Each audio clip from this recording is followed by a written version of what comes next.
I have the privilege of talking to you today about something that I think is really important, which is to take a look at the idea of the resurrection of Jesus as a historical miracle. Tyler just finished a wonderful sermon series taking us through the Gospel of John. And of course, the Gospel of John is a gospel that moves through 7 great signs. The penultimate sign, or the second greatest sign, is the resurrection of Lazarus, or the revivification of Lazarus, where he comes back to life. But the final ultimate sign in John is the resurrection of Jesus himself. And I want to take a look at that miracle today. So I want to start off by talking about the fact that there are 2 ways, generally speaking, that you can believe in the resurrected Jesus, or that you can believe in this specific miracle. The first way that you can believe in the resurrection of Jesus is by way of faith. And faith, in its essence, is trust. So you can have faith or you can trust in the life of Jesus as you've experienced it in your own life, as he has revealed himself to you. And you can know that he has risen through your own story, the way that he has acted and worked in your life. You can have faith through the word preached in the church from great pastors like Pastor Tyler. And there are many other ways that faith can manifest itself in your life. However, sometimes you run into an obstacle when it comes to faith, that you have the problem that people have skepticism, right? That they haven't had the same faith experiences that you've had. Let me give you an illustration, because it might be easier to see it in another religious tradition. And actually, I preached last year at Greenfield on Doubting Thomas, which, of course, Tyler just preached on as well recently. And I use this illustration that I'd like to talk about here. So you can see here that there are these 2 young gentlemen who are 2 Mormon missionaries. And I met a couple of Mormon missionaries like these guys a few years ago, and they wanted me to become a Mormon, right? That's what Mormon missionaries do. They try to convert you to Mormonism. And I expressed my skepticism. I explained why I couldn't become a Mormon. Now, what they wanted me to do was simply to pray and ask God to reveal the truth of Mormonism to me so that I could have a burning in the chest and I would know that it was true, and I could have faith in the truth of Mormonism. The problem, of course, from my perspective, is that I raised some evidential objections to Mormonism. I pointed out some of the claims that Mormons make that I believe to be false. And I said, I can't really consider the truth of Mormonism, and I can't just look for a spiritual experience until you can address some of these concerns and objections that I have. And I think that this is a problem that we sometimes run into as well, that sometimes non-Christians, people from outside of our community of faith, people who haven't had our experience of the risen Jesus, they might similarly raise skeptical objections. They say, well, that's good for you, but how can I know that Jesus rose from the dead if I haven't had your experience? Now, the Mormons, when I talked to them, they had no response. They couldn't respond to my objections.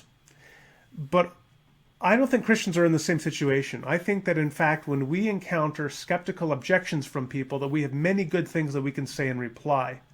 And so I want to say the second way that you can know about the resurrection of Jesus is through the evidence. In fact, through historical evidence of the way that Jesus has been revealed in history.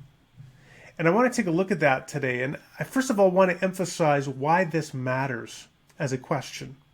Why does it matter that there is evidence to support our claims in the resurrection of Jesus? Why does it matter that it's not only a matter of our subjective experience of Jesus, but also a matter of objective historical evidence? Well, the reason is because Christianity is a historical faith. Christianity is very different from a religion like Buddhism. At the heart of Buddhism is, as traditionally Buddha or Siddhartha Gautama, as he taught, that there were 4 noble truths. That all life is suffering. To avoid suffering, you avoid desire. And so you can get rid of desire through the Eightfold Path. And if you just follow those teachings, then you can achieve nirvana. That's what Buddhism teaches in essence. The interesting thing about Buddhism is that whether the Buddha actually ever existed or not really is inconsequential. It's not important to the gospel of Buddhism. Buddhism is an idea. It's a set of ideas about achieving nirvana. And the Buddha himself may be the mouthpiece through which people were originally taught these claims, but whether he existed or not doesn't matter. Christianity, however, is very different. Christianity is based upon a claim that God acted in history to raise Jesus from the dead after he was crucified, and that miracle is the foundation on which Christian proclamation rests. This is the way that Paul put it in 1 Corinthians 15. If Christ has not been raised, our preaching is useless, and so is your faith. More than that, we are then found to be false witnesses about God, for we have witnessed about God that he raised Christ from the dead. So Paul is kind of giving a twofold whammy here. If we are wrong and Jesus has not been raised, first of all, we've staked our lives on a big error. And even worse, we've actually been testifying falsely about what God has done in history and been leading other people down the garden path to destruction. That's what is at stake. That's why it matters if Jesus really rose from the dead or not. And that's why Christianity is not only the lived experience of Christ in faith, but it is also the evidence that we proclaim for the fact that God raised Jesus from the dead. So what I want to do is I want to look at the evidence for the historical resurrection of Jesus. And our historical documents that we'll be looking at come from the Bible. Now, again, skeptics at this point often say something like this. Well, the Bible, that's just a single source, right? I want you to give me several sources to give evidence for this resurrection of Jesus. But in fact, the Bible is a collection of sources. It's not a single source, it's a library. Here's a quick overview of some of the sources that we find in the Bible and in the New Testament, and in particular, sources that testify to Jesus. So, first of all, we have the Gospels, and the Gospels are often called by ancient historians Greco-Roman biographies, which means that they tell a story, the life of a person, of a great person, in this case Jesus, and they tell it according to the standards of history writing in the ancient world that was known as Greco-Roman biography. So we actually have 4 different voices already testifying to Jesus. But it's actually a little more complicated than that, because the Gospels themselves are a little bit more complicated. Now, John is a separate source, but Matthew, Mark, and Luke, they are a little bit different. So historians typically believe that Mark is the oldest of the Gospels, and then Matthew and Luke were both written after Mark. And Matthew and Luke are believed to have used Mark as a source because there's a lot of material in Mark that also appears in Matthew and Luke. Okay, so there's shared material in Matthew and Luke, which is called Markan material. There's also material in Matthew which is unique to Matthew, and that's called M material. And there's material that's unique in Luke, and that's called L material, or the L source. So you have the M source, the L source, the Markan source. And there's another source, which is often called Q. Historians infer that Q existed, and what Q is it's material that is shared by Matthew and Luke, but which does not appear in Mark. So if you add it all up, what that means is you have the following sources already, witnesses to Jesus. You have John, you have Mark, you have M, you have L, you have Q. That's 5 sources, not just 4. So already this is getting to be a more and more complex library. Now, in terms of dating, we could say a lot about how you date the Gospels, and frankly, the Gospels are not my primary focus this morning. But I do want to say this, that while Matthew, Mark, Luke, and John are all commonly dated to having been written after the fall of Jerusalem in AD 70, there is a reasonable argument to be made that you can date Mark and Luke, at least, earlier than the fall of Jerusalem in AD 70. And here's the brief argument. Luke is part of a longer work called Luke Acts, right? So Luke and Acts are two chapters of one longer work that tell the life of Jesus and then the early church. And Acts ends with Paul in prison. And we know that Paul was martyred under Emperor Nero probably around the year 67 or so. So maybe earlier, maybe 66. Now, Acts ends with Paul in prison. And what is the best explanation for Acts not mentioning Paul having been martyred under Nero? I would submit the best explanation for it, many scholars have suggested this, the best explanation is that Paul was still in prison in Rome at the time that Luke was written, or that Acts was written. And if that is the case, then that would mean Acts was written sometime in the mid-60s, which is just over 20 years after the death of Jesus. Okay, if Acts was written in the mid-60s and Acts is actually a sequel to Luke, that would mean that Luke was written earlier, perhaps in the early 60s. And if Luke was written in the early 60s and Luke draws on material from Mark, that could mean that Mark was written in the 50s, perhaps in the mid-50s. We can reasonably conjecture that the Gospel of Mark could have been written as early as perhaps 20-some years after the death of Jesus.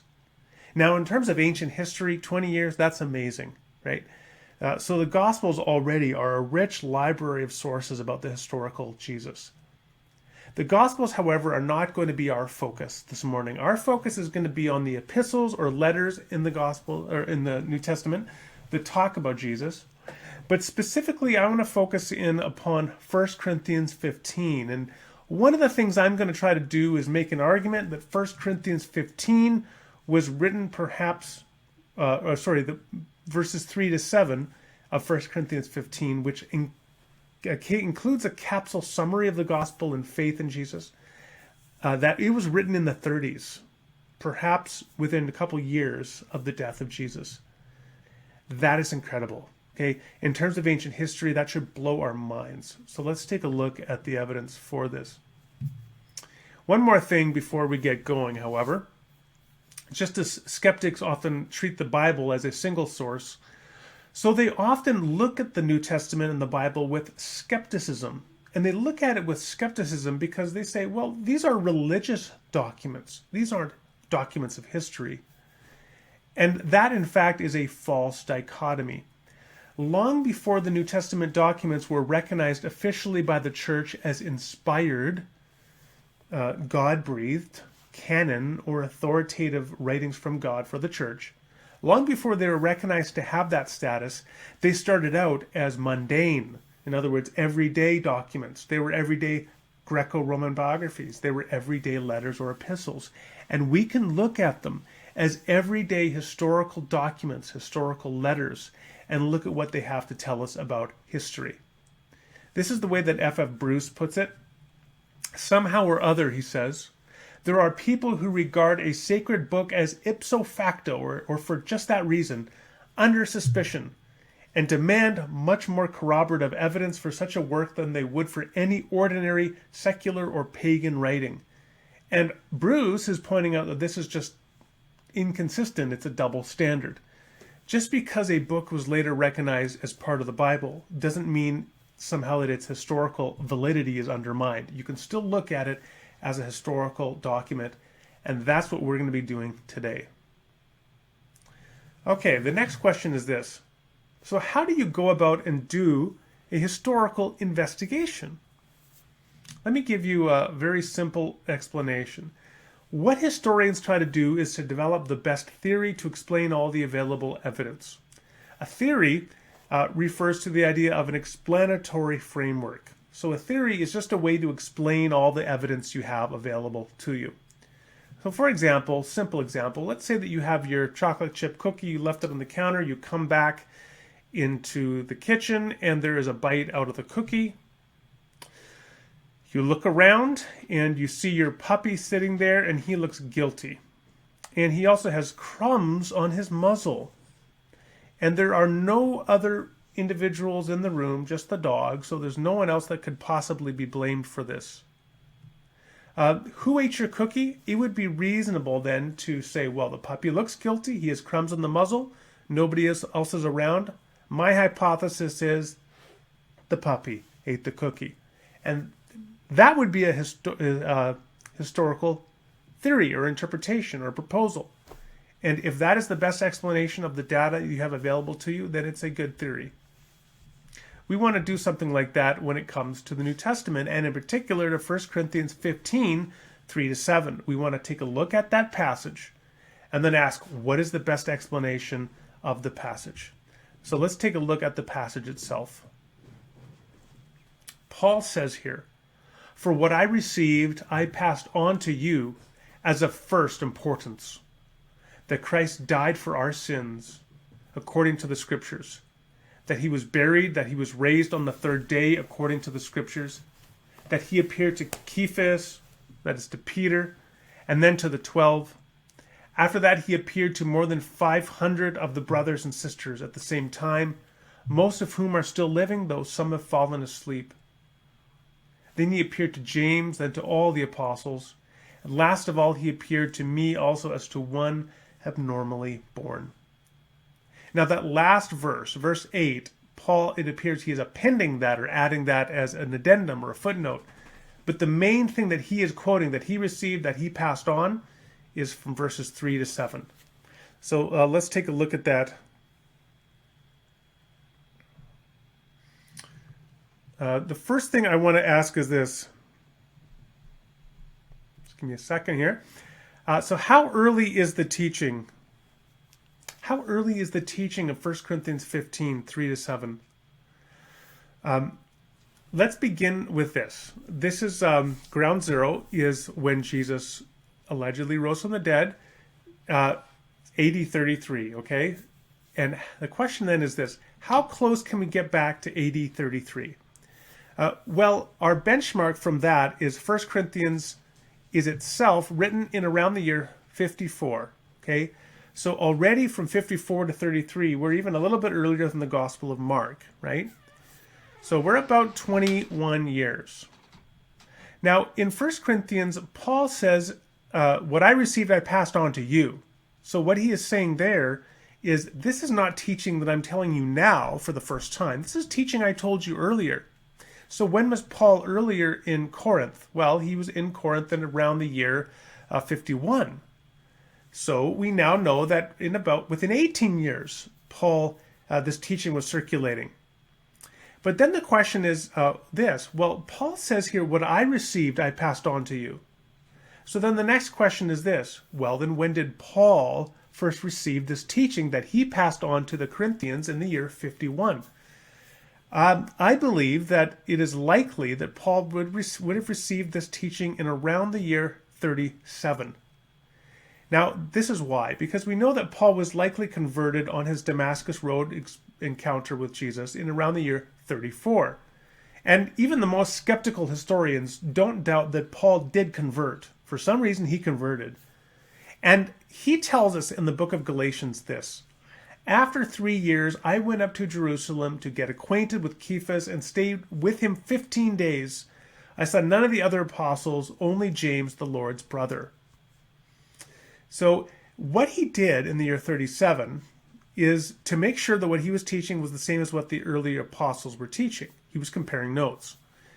So the latest, plausibly, that we could really place this teaching that Paul received, the latest we could place it would be around the year 37.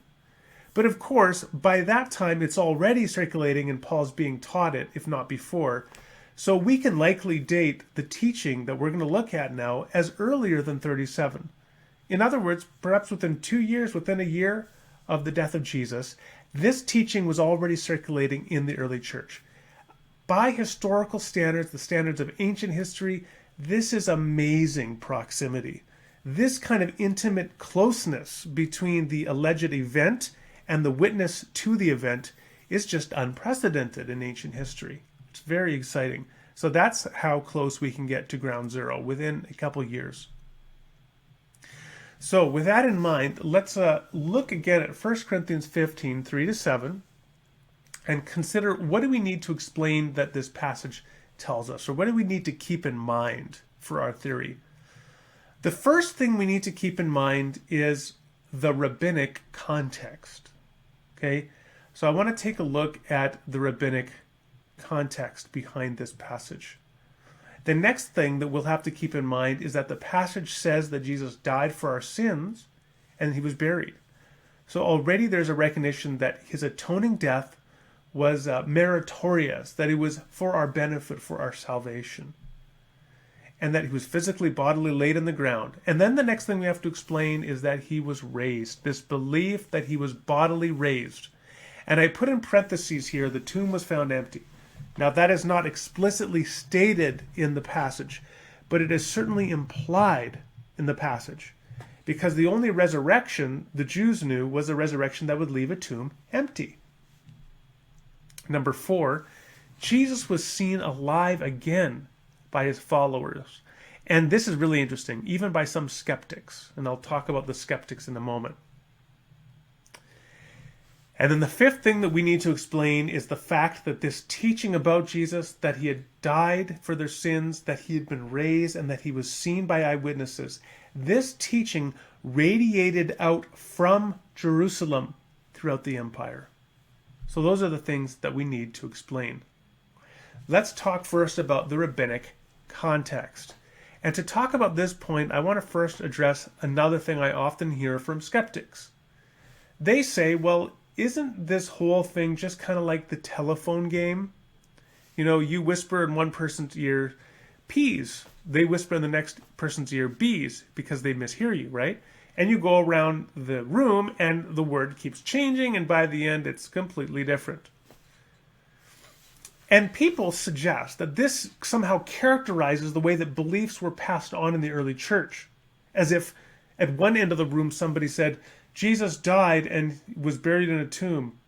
And by the end of the room, end of the time going around this testimonial chain in the room, people are suddenly hearing, hey, Jesus rose from the dead. Yay! As if that's what happened. Here's what's wrong with this. It completely misses the rabbinic context. Now, what does that refer to? The rabbinic context refers to the idea that in this ancient period, in first century Jerusalem, among pious Jews, when you would study under a rabbi, you would receive the teaching of that rabbi and you would protect that teaching. You would not embellish it. You would not change it. You would not modify it in any way. You would faithfully memorize it and then pass it on to the next generation. And that is explicitly stated in Paul's writings in 1 Corinthians.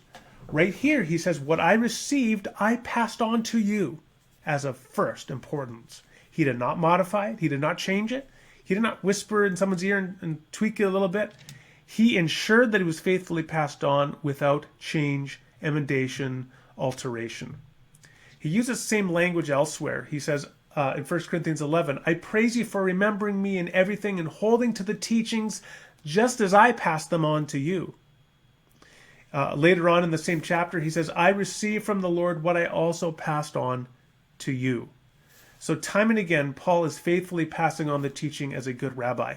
And to get a sense for how serious they were about this, in Galatians 1, 8 and 9, Paul says that even if I or an angel from heaven should give you a message different than the one you have received, let him be accursed. In other words, you don't change, you don't modify the teaching, you faithfully pass on the teaching about Jesus that you have received. There is no possibility for this silly telephone game that somehow the message got changed over time. What Paul received, he passed on. The second thing we want to note is that the heart of the teaching that Jesus received begins with this. Jesus died for our sins and he was buried. Now, I want to say something, first of all, about the importance of understanding the trauma of crucifixion. There is an article written back in 1986 in the Journal of the American Medical Association called On the Physical Death of Jesus Christ. Here is the cover, the first page of the article with the abstract. And I want to just focus in on that abstract for a minute because it provides a good overview that these are medical doctors that examine the New Testament documents and then they comment as medical doctors on what kind of trauma a crucifixion such as Jesus experienced would have inflicted upon the body. Here is again the abstract. Jesus of Nazareth underwent Jewish and Roman trials, was flogged and was sentenced to death by crucifixion. The scourging produced deep stripe-like lacerations, appreciable blood loss, and it probably set the stage for hypovolemic shock, as evidenced by the fact that Jesus was too weakened to carry the crossbar, the path to Bolam, to Golgotha. At the site of crucifixion, his wrists were nailed to the path to Bolam, and after it was lifted onto the upright post, his feet were nailed to the stipes.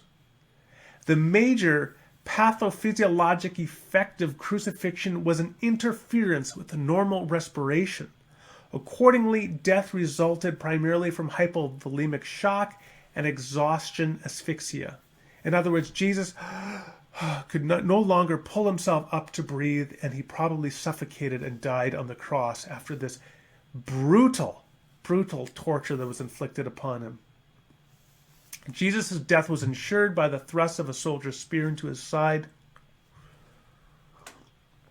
Modern medical interpretation of the historical evidence indicates that Jesus was dead when taken down from the cross. Now, there isn't a term in English, excruciating, and excruciating means to come out of the cross, or ex crucis, out of the cross. And that captures the sense of the violence and pain of a death on a crucifixion, by way of crucifixion. And yet I wanted you to consider this as well. Crucifixion was also considered enormously shameful. It was a terrible way and a devastating way to die. It was also a shameful way to die. This is the way that it is written in Deuteronomy 21. If a man has committed a sin worthy of death, and he is executed, you must hang his body on a tree. You must not leave the body on the tree overnight, but you must be sure to bury him that day. Because anyone who is hung on a tree is under God's curse. You must not defile the land that the Lord your God is giving you as an inheritance. In other words, if you are crucified, this is what Jews interpreted this as. If you are crucified, you have God's curse upon you. It is the worst, most shameful, ignominious way to die. And yet, somehow, the Jews, within a year or two of the death of Jesus, are proclaiming his shameful death on a cross a victory. Look at this image that I have here. An image of a electric chair hanging on a chain. How bizarre would it be for people to wear electric chairs around their neck? Right? It's an implement of shameful death. Nobody would wear an electric chair around their neck. And yet people in Western society have become comfortable with the cross as a design motif they wear around their neck. In the ancient world, the cross was a horrific image, an image of shame and torture and fear and horror. And yet something transformed the early Christians to view the cross as a triumphal image, to wear it around their necks. What changed, of course, is found in the next point. Why this became good news?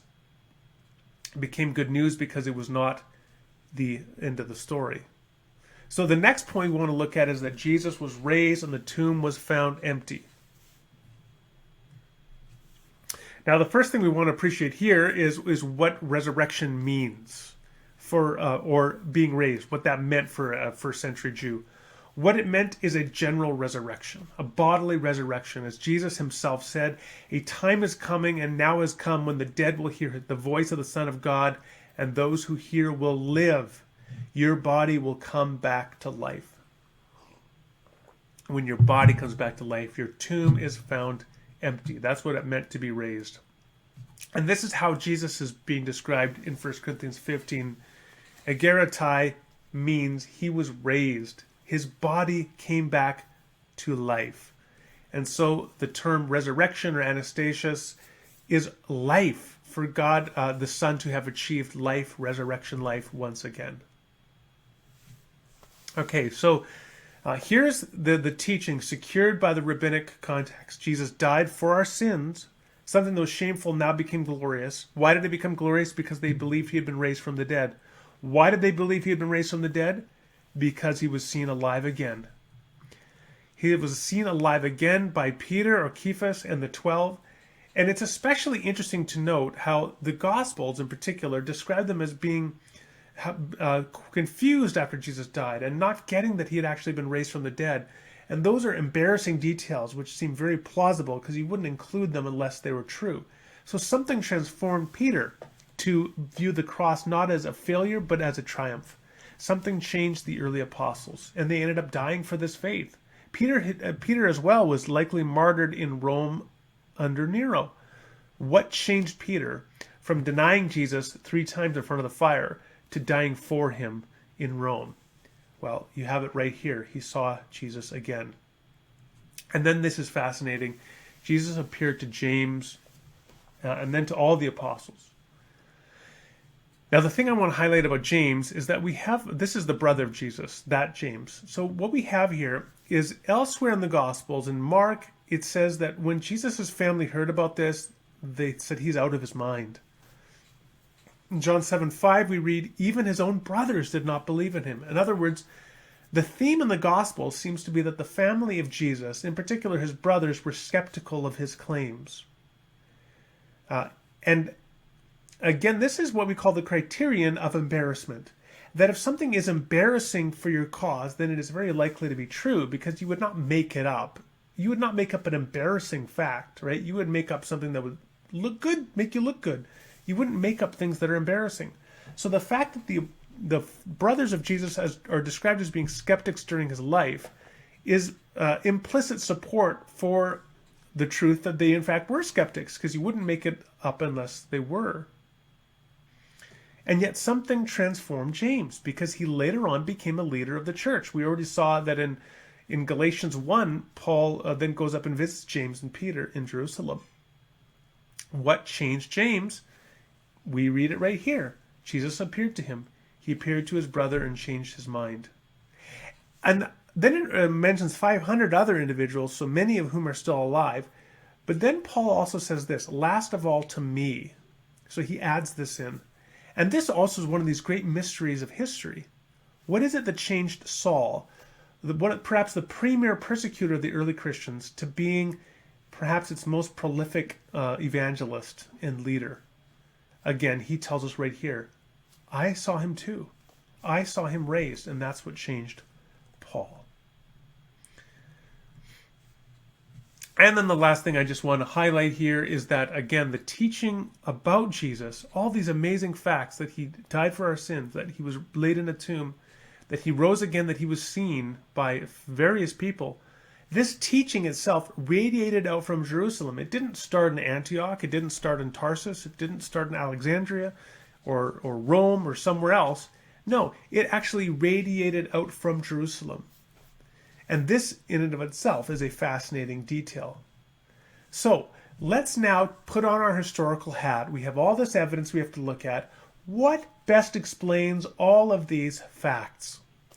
People often think, well, legend, right? It's just gradually the stories about Jesus got taller and taller until eventually people were saying he rose from the dead, but he actually just was laid in the tomb. Legend does not work at all. However, as a thesis, a hypothesis, a historical theory, and it doesn't work because, of course, there's no time. Legends don't develop in a year. And yet what we have here is perhaps a year or two, and by that time already this teaching that Jesus died for our sins, that he was laid in a tomb, that he was raised and that he was seen, that teaching is already circulating in Jerusalem. There's no time for a legend. Another thing with legend is that legend is the kind of stuff that's a long time ago, far, far away. This is not a long time ago, far, far away. It's right here in Jerusalem. Where we are proclaiming it is right where it happened. So that you can just not explain that. And of course, legend doesn't explain by implication the fact that the tomb was found empty because they believed Jesus was bodily raised. Next thing, well, did they go to the wrong tomb? Well, in the Gospels, we know that Jesus was laid in the tomb of Joseph of Arimathea, so it was a publicly known tomb. But of course, just imagine for a second that the apostles went to the wrong tomb and saw that it was an empty tomb. Who is going to think, so I guess that Jesus must have been raised from the dead because the tomb is empty? People wouldn't think like that. You know, one time I was looking for my friend's house and I thought I turned off on the right street and I pulled up and there was an empty dirt lot. My conclusion wasn't, I guess they tore his house down since yesterday. No, my conclusion was I must have made a wrong turn. This is not the right street. If you went to the empty and found a tomb empty, you wouldn't think, oh, he was raised. You'd think, I went to the wrong tomb. And of course, if the apostles did start proclaiming that Jesus was raised, then the Jews and the Romans would have just shown them where the actual body was, and they would have shut the whole thing down. So wrong tomb doesn't explain anything. There was a theory that was popular in the 19th century that Jesus swooned, that he didn't actually die on the cross, but he just passed out. I think we can leave this theory behind because of what I've already said from the Journal of the American Medical Association. If you want a visceral encounter with the same facts, you could simply watch The Passion of the Christ, that Mel Gibson film that shows in graphic detail what it actually meant to be crucified. Nobody comes back from that. And if Jesus had survived, that would have been a miracle in and of itself. But of course, it would not have been a miracle that would have inspired supernatural belief in resurrection. How would he have gotten out of the tomb? How would he have overcome the guards? And how would he have inspired them that he was supernaturally raised when he would have been covered in blood and his back would have been shredded and his head would have been punctured by the thorns from the crown of thorns and so on? So the swoon theory carries no water. Another theory is that, well, there was a conspiracy. This is the kind of idea that sells books, right? When people want to read conspiracy novels, but it's just that. It's a story. It's a novel. There's no evidence that there was a conspiracy among the early Christians. There's no motive for it. I mean, Paul and Peter, they were martyrs. They died for their faith. You don't die for a made-up story. You don't die for a conspiracy. Finally, some people say, well, maybe these were grief hallucinations, that Jesus actually died. He was in the tomb, but they saw visions of him and they thought he was raised from the dead. But once again, first of all, if that did happen, then the Jews would have just produced the body. Said, no, those were just visions. You're mistaken. Those aren't actual resurrections. So it doesn't explain an empty tomb. And also, I mean, if they started having these visions, the conclusion would not have been Jesus has been raised. It would have been I had a vision. So there's just no plausibility to that explanation. So this leaves the last explanation, that in fact the church was right. God raised Jesus from the dead. This explains all of it. It explains the fact that we have the Rabbinic Context that faithfully passed on the teachings. It explains how in Jerusalem, within a year or two of the death of Jesus, already Jesus is being proclaimed as having died for their sins, having been raised, and having been seen by various witnesses, including converting Paul and James, who were both skeptics. I think that from a historical perspective, the best evidence is that Jesus was in fact raised from the dead. As a historian might put it, this explanation has superior explanatory scope, meaning that it explains all of the facts available to us, and explanatory power, that it explains them in the most satisfactory, persuasive, or compelling fashion. And so to conclude, there are two ways to believe in the resurrected Jesus. We can believe by faith and just trust, and many, perhaps most Christians do that. But occasionally people have doubts. They have questions. You might meet a skeptic. And for those people, you can also say, we can look at the Gospels, we can look at the New Testament, not only as a book of faith, a book that is inspired and God-breathed, we can also look at it as a work of history, and we can conclude through the best historical investigation of this material that God indeed raised Jesus from the dead.